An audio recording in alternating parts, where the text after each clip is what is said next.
सम्मानित साथियों, नमो बुद्धाय, जय भीम। आज का डॉक्टर अंबेडकर संदेश हम लेकर उपस्थित हुए हैं। विषय संविधान की नीति का कड़ाई से पालन करें, ये बात बाबा साहब कहते हैं।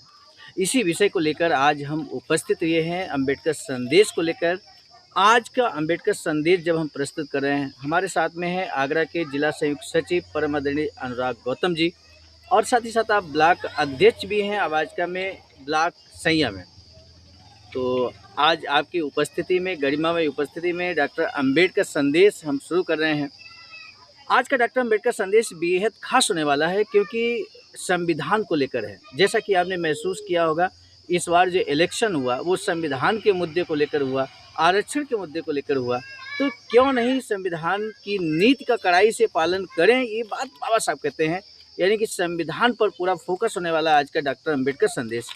इसलिए हमारा निवेदन आपसे है कि अंत तक वीडियो को जरूर वॉच करें। बाबा साहब डॉक्टर अंबेडकर संपूर्ण वाङ्मय खंड 40 से पेज नंबर 186 से 187 तक हम लेकर उपस्थित हुए हैं। बाबा साहब कहते हैं कि बौद्ध धर्मियों की मशहूर परिषद में हिस्सा लेने के बाद कोलंबो से लौटते हुए भारत के कानून मंत्री, उस समय बाबा साहब भारत के कानून मंत्री थे, डॉक्टर बाबा साहब अंबेडकर का दिनांक 10 जून 1950 को त्रिवेंद्रम के लेजिस्लेटिव चैम्बर में भाषण हुआ।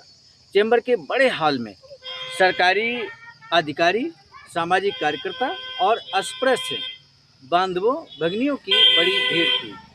संविधान तथा संविधानात्मक नीति इस विषय पर बाबा साहब का विचार प्रवर्तक और समय उचित जो भाषण हुआ वो हम आपके समक्ष अब रखेंगे। बाबा साहब कहते हैं, प्रत्यक्ष संविधान से अधिक संविधान के अनुसार व्यवहार करने की नीति जनता में होना बेहद महत्वपूर्ण है। देश में पार्लियामेंट्री पद्धति को सफलता मिले, इसलिए सरकार और जनता द्वारा संविधान के कुछ संकेत और नीतियों का पालन करना आवश्यक है। ये संकेत और नीतियाँ निम्नलिखित हैं। क्या संकेत दिया बाबा साहब ने, वो हम जानने की कोशिश करेंगे। पहला पॉइंट, सरकार बनाने की पद्धति के बारे में आदर, कानून का पालन, अलग से खुद सोचने की आदत और बहुसंख्यकों के लिए बने नियमों का पालन। इसी प्रकार सरकार को भी निम्नलिखित नीतियों का पालन करना होगा। देश की बहुसंख्यक जनता का अपने पर से विश्वास डिग जाने की बात ध्यान में आने के बाद संविधान की नीति का अनुसरण करते हुए सरकार को अपने अधिकार का त्याग करना चाहिए। अल्पसंख्यकों के बारे में आदर की भावना रखनी चाहिए। और अंतिम बात यह है कि राज्य का प्रशासन निष्पक्ष होना चाहिए। ये बाबा साहब कहते हैं कि राज्य का जो प्रशासन है वो निष्पक्ष होना चाहिए। तीसरा बिंदु है, अपने समाज के लोगों का रहन सहन, उनकी सोचने की क्षमता आदि बातों को ध्यान में रखते हुए केवल सैद्धांतिक दृष्टिकोण पर ध्यान केंद्रित कर संविधान बनाने के कारण विश्व के कई संविधान असफल रहे हैं। अधिकार प्राप्त लोगों को एक बात ध्यान में रखनी चाहिए कि संविधान बनाने और राज्य चलाने का जो अधिकार उन्हें प्राप्त है वह कुछ शर्तों के साथ लोगों द्वारा ही उन्हें दिया जाता है।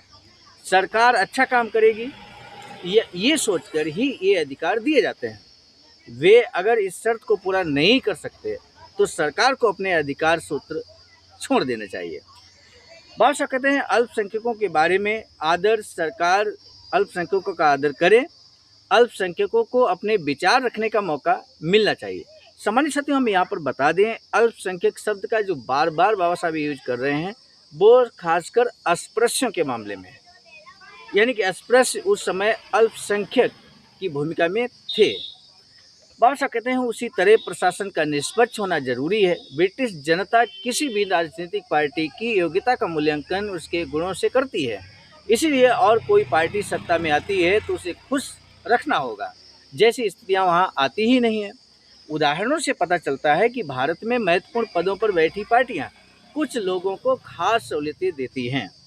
पुरानी नुकसानदेह प्रवृत्तियों को मात देते हुए शूद्र वृत्ति और जाति भावनाओं को मन से दूर कर देश में तानाशाही नहीं पनपेगी और किसी प्रकार लोग परेशान नहीं होंगे। इस बात का ध्यान रखते हुए लोगों को अपना व्यवहार करना चाहिए। उम्मीद है कि लोग इन बातों का अनुसरण करेंगे। आज का डॉक्टर अंबेडकर संदेश बेहद सारगर्भित था। पहला प्रश्न है आज का डॉक्टर अंबेडकर संदेश का, बोधिसत्व बाबा साहब डॉक्टर भीमराव अंबेडकर ने संविधान की नीति कड़ाई से पालन करने को क्यों कहा है। दूसरा प्रश्न है, बाबा साहब डॉक्टर अंबेडकर ने अल्पसंख्यकों के संदर्भ में क्या कुछ कहा है इन 2 प्रश्नों में से किसी एक प्रश्न का जवाब आपके लिए देना बेहद ज़रूरी है।